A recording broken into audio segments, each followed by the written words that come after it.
Welcome back to our YouTube channel. Today we have to discuss about methods of a thread class in Java programming. It is one of the most important concept in Java programming. First of all, we have to know about thread. A thread is a lightweight process.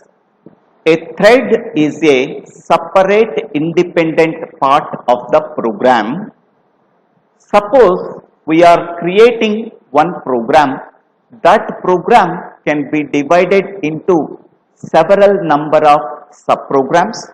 Each and every subprogram can be allocated to one thread. Then that programs are executed in parallel by using multi-threading concept.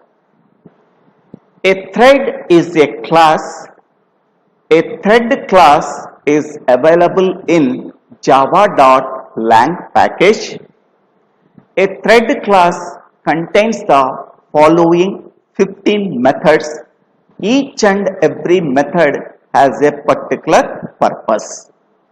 The first method is getID method. Suppose we are creating one thread. That thread has a particular identification number. To retrieve that identification number, we have to use getID method. By using that method, we are retrieving the ID of a particular thread. So see the example. So here we are creating the object for the class thread. So thread is the class name, T is the object name, new operator is used for allocating the memory for the object T, and this is the constructor. By using this object, we are accessing the getID method. By using this method, we can retrieve the ID of a particular thread. Okay. Next, second one is getName method. Once we are creating a thread, to retrieve the name of a particular thread, we have to use getName method. To access this method by using object T that are created for the class thread. Okay, T.getName method can retrieve the name of a particular thread. Names of the threads starting from integer 0. Suppose there are 3 threads are created. The names of the threads are thread 0, thread 1 and thread 2. Okay. So see this one. To retrieve the name of a particular thread, we have to use a method called getName method. So this is the object that are created for the class thread. So T.getName retrieve the name of a particular thread. Okay. Names of the threads always starts from 0, that is thread 0. Suppose there are 4 threads are there, then the names of the threads are thread 0, thread 1, thread 2 and thread 3. Okay. Next one. The third method is setName method. Suppose we want to set the name of a particular thread. For that purpose, we have to use setName method. To access that method, we require one object, that is a T. T.setName gives the setting of a particular name to the given thread. Okay. So we can go to the example. The example is thread T is equal to new thread.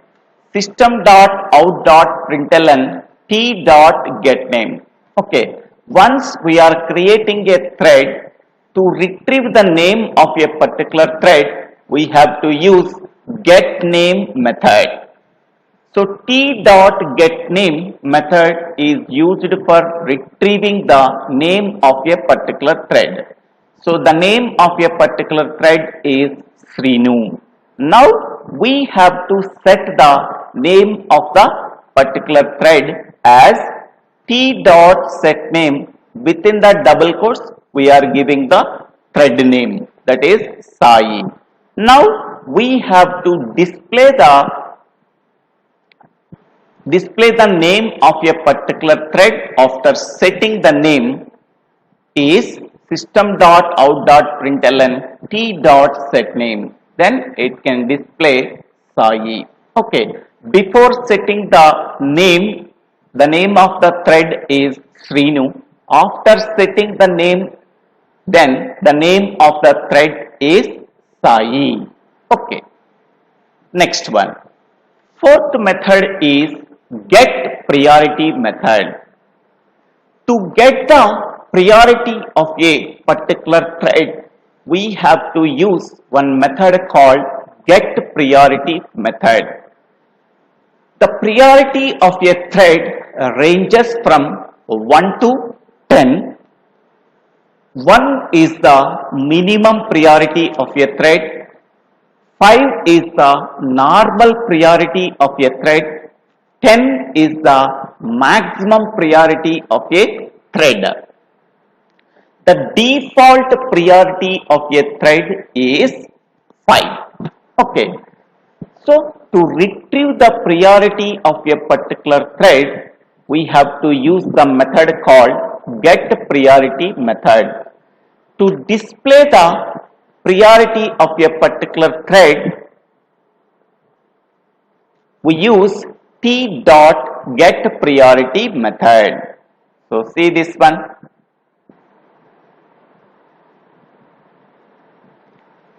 Next one. Fifth one is set priority method. If you want to set the priority of a particular thread, we have to use a method called set priority method. Before using the set priority of a particular thread, first we have to access the priority of a thread using get priority. After that, we have to set the priority of a particular thread by using a method called set priority. Within the parenthesis, we are giving the priority value in terms of integers. Okay. Now see this one. So thread T is equal to new thread. System.out.println t.getPriority.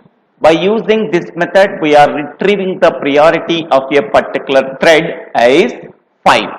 Now we want to set the priority of the corresponding thread as 7 by using a method called set priority. Within the parenthesis, we are giving the priority of a particular thread in terms of integers. After that, again we have to retrieve the priority of a particular thread by using get priority method. Then we are getting the value 7. Okay. So before setting the priority of a particular thread is 5. After setting the priority of a thread, then the priority of a thread is 7. Okay. Next one is start and run method. So start method is used for starting the execution of a particular thread. Now we have to check the CPU. If the CPU is freely available, then the thread scheduler can allocate the CPU to the particular thread. Then CPU executes that particular thread by using a run method. Okay. To execute the thread, we have to use run method if the CPU is freely available. To start the execution of a particular thread, we have to use start method. Okay. Next method is isElu method. This method is used for checking whether the thread is alive or not. So this method returns the Boolean value. If the thread is alive, it returns the value true. If the thread is dead, it returns the value false. For that purpose, we have to use isElu method. See the description of isElu method. So thread T is equal to new thread system.out.println T dot isElu. We have to check whether the thread T is alive or not. It returns the Boolean value. If it is alive, it returns the true value. If it is dead, it returns the false value. Suppose if it is alive, so then we have to start the execution of the thread T. Then after completing the execution of thread T, again T dot isElu returns the false because the thread operation is completed. Once the thread operation is completed, isElu method returns the false. Okay. Next method is join method. So join method, when join method is called, then one thread has to wait until the other thread completed its execution. Okay, suppose two threads are there. We have to join the two threads, thread 0 and thread 1. Thread 0 is currently running thread and thread 1 has to wait until thread 0 completed its operation. Suppose we are calling the T dot join method in the main method of a Java programming, then main method will wait until thread T completed its execution. For that purpose, we have to use join method. One thread has to wait until the other thread completed its execution. Okay. Next method is sleep method. So this method sleeps the currently running thread up to a specified time in milliseconds. Whatever the current thread is there, that currently running thread goes into sleeping state by using sleep method. Sleep method can take one parameter. That parameter is integer value. So whatever the integer value that are passed to the sleep method, so that thread goes into a sleeping state until whatever the integer value that we are entered into that method as parameter. So see this one, sleep method. Yes. So T dot sleep 2000. So that means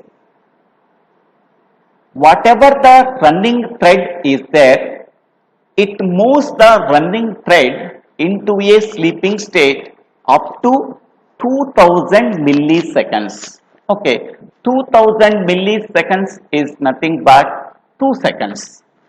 So up to 2 seconds, the thread whatever the currently running thread is there, that currently running thread goes into sleeping state up to 2 seconds, because here 2000 is the parameter that can be passed to the sleep method. So the currently running thread T goes into a sleeping state up to 2000 milliseconds. That is the advantage of sleep method. Next one, this is join method, T dot join method. This is already discussed. Next one is suspend method. So whatever the currently running thread is there, suppose we want to suspend the currently running thread. For that purpose, we have to use suspend method. Okay. Resume method. To resume the execution of the suspended thread, we have to use a resume method. The syntax is T dot resume method, T dot suspend method. Whatever the currently running thread is there, to suspend the currently running thread, we have to use a method called suspend method. So T dot suspend method, it suspends the currently running thread T. Next, to resume the currently running thread, to resume the suspended thread, we have to use a method called resume method. T dot resume method is used for resuming the suspended thread T. Okay. So see the syntax. This one. T dot suspend method. To suspend the execution of the currently running thread, we have to use this method.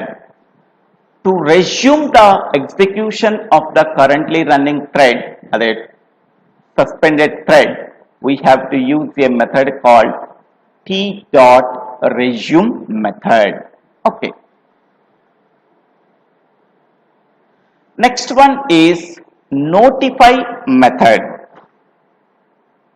So notify method is used for wake up a single thread that called the wait method on a single object. Okay, it can wake up a single thread that called the wait method on a single object, whereas notify all method is used for it wake up all the threads that called the wait method on a single object. Now, what is the difference between notify and notify all? Notify is used for wake up a single thread, and whereas notify all is used for wake up a multiple threads that calls the wait method on a single object. Next one is wait method.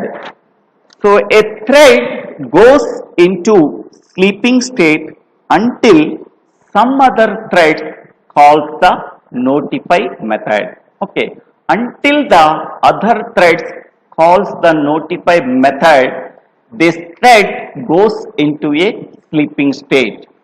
For that purpose, we have to use T dot wait method. Next one is last method, yield method. Whenever we are calling the yield method, one thread has to wait until some other thread completed its operation with more or equal priority. That means two threads are there, one thread currently executing the operation. Okay, other thread is there, that has the same priority of the previous thread or more priority of the previous thread. Then we are calling the yield method. It stops the execution of the currently running thread and allocate the CPU to the thread that has the more priority when compared to the previously currently running thread. For that purpose, we have to use yield method.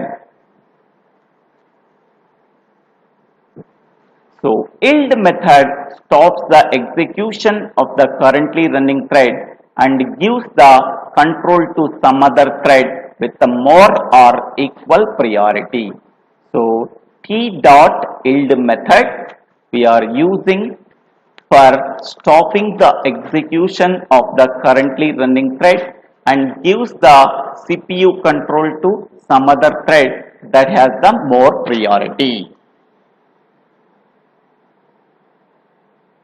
So, this is the description about methods of a thread class. Okay, to access all the methods of a thread class, first we are creating the object for the thread class, that is T.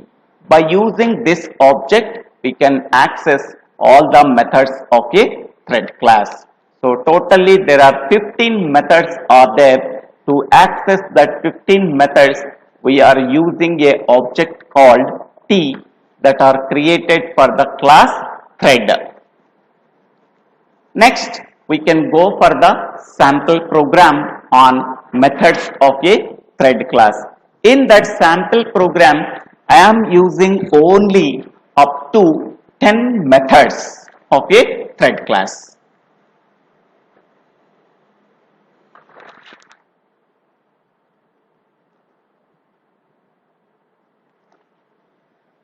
Now, this is the program for methods of a thread class. So here I am creating one class TH extends from thread class. Okay. Now here we are running that thread TH by using a method called run method. In that run method, we are using a method called isLu method, sleep method, and here get ID method, get name method, set name method, get priority method, set priority method, start method, join method, isLu method. So these are the methods we are using. Okay. So this is the main class. The class name is thread demo. Okay. Here we are creating the object for the class th. T1 is equal to new th open parenthesis close parenthesis. Th is the class name, T1 is the object name, new is the operator that is used for allocating the memory for the object T1, and this one is constructor. Okay. Now this is the T1 is the currently running thread by using a method called T1.start. It starts the execution of the currently running thread T1.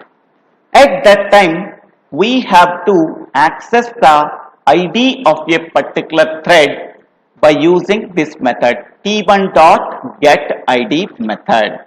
Okay, it returns the ID of the currently running thread. Next one. To retrieve the name of a particular thread, for that purpose we have to use T1.getName method. This method will return the name of the particular thread T1. Suppose we want to change the name of a particular thread. For that purpose we have to use T1.setName. Within the parenthesis, within the double quotes, we have to write the new name of the currently running thread, that is DSR. To retrieve the new name of a particular thread, again we are using the get name method. Next one, to retrieve the priority of the currently running thread, we have to use a method called t1.getPriority method. Suppose we want to change the priority of a currently running thread by using setPriority method. Within the parenthesis, we have to give the new priority value. After that, again we are retrieving the new priority value by using getPriority method. Okay. So up to now we are using getID method, getName method, setName method, getPriority method, setPriority method.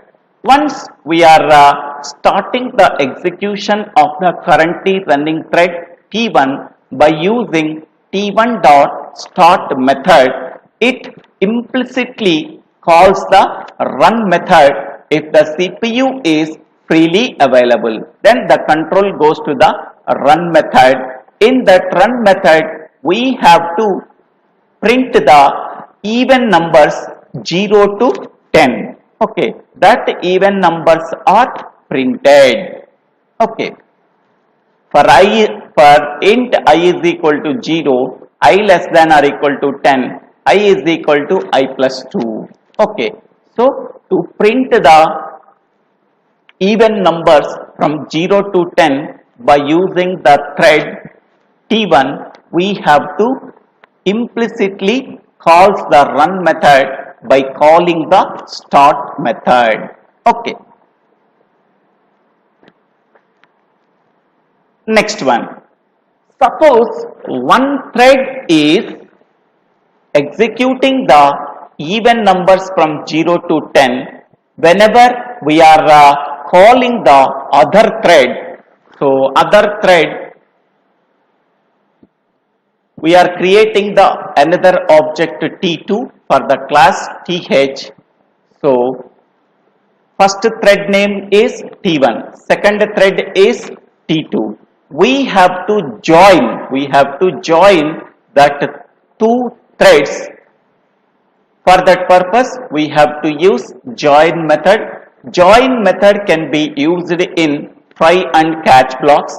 Try within the braces T1.join, we are accessing the join method, and within the catch block, so there are no statements are there, this is empty catch blocks. Okay.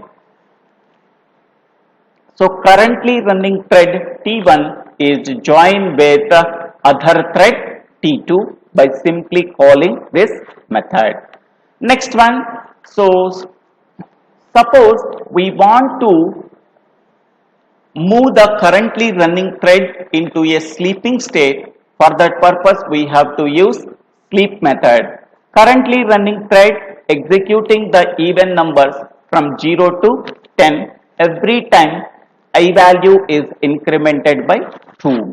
At that time, we are calling a method called t.sleep 500.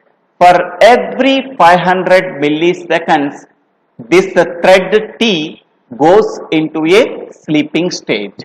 Okay, that means I is equal to 0 is printed. The thread goes into a 500 milliseconds. After that, it can resume.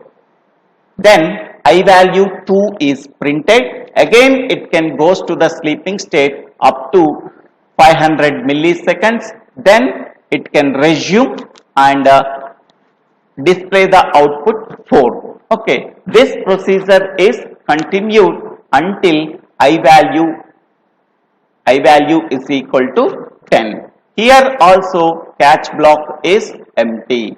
So whenever join method and sleep method we are using, compulsory we have to use try and catch blocks. Okay. Next one, To check whether the thread is alive or not, for that purpose we have to use alive method. Okay, T dot is alive method is used for displaying whether the thread is available or not, alive or not. If the thread is alive, it returns true value. If the thread is not alive, it returns the false value. Okay, here we are creating the object for the class thread. Th is T1 and T2, but T1 and T2 are available within this class, but to access that object in this class, we are created thread T is equal to current thread. Okay, by using the object T, we are accessing alive method. Okay, so now we have to run this program. So file, save this program. Now we have to run this program. First we have to compile this program, java c threaddemo.java.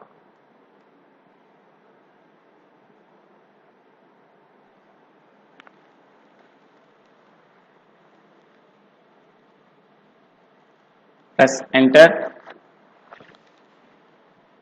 The program is successfully compiled. Now we have to run this program, java thread demo.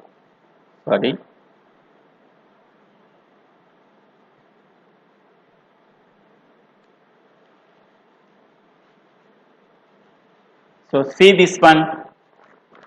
After every 500 milliseconds, so this value, I value is updated by 2. ID of the current thread is 10. Name of the current thread is thread 0. New name of the current thread by using set name as DSR. Priority of the current thread is 5. New priority of the current thread by using the set priority method as 8. Now the first thread, this is the first thread status.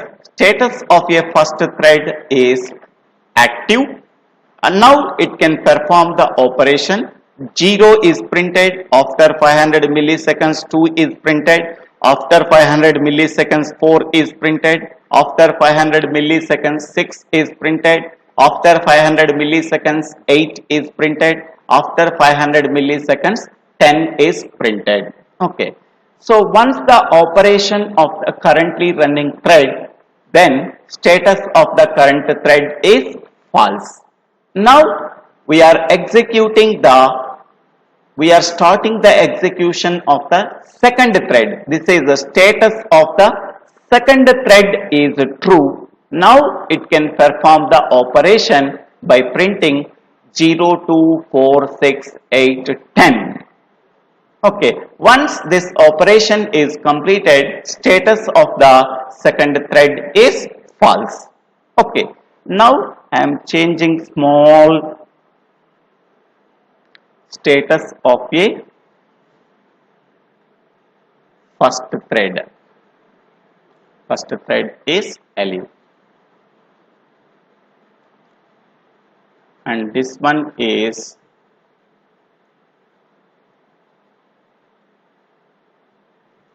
status of the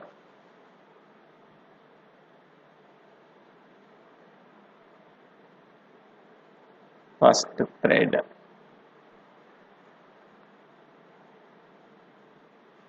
And this can be deleted.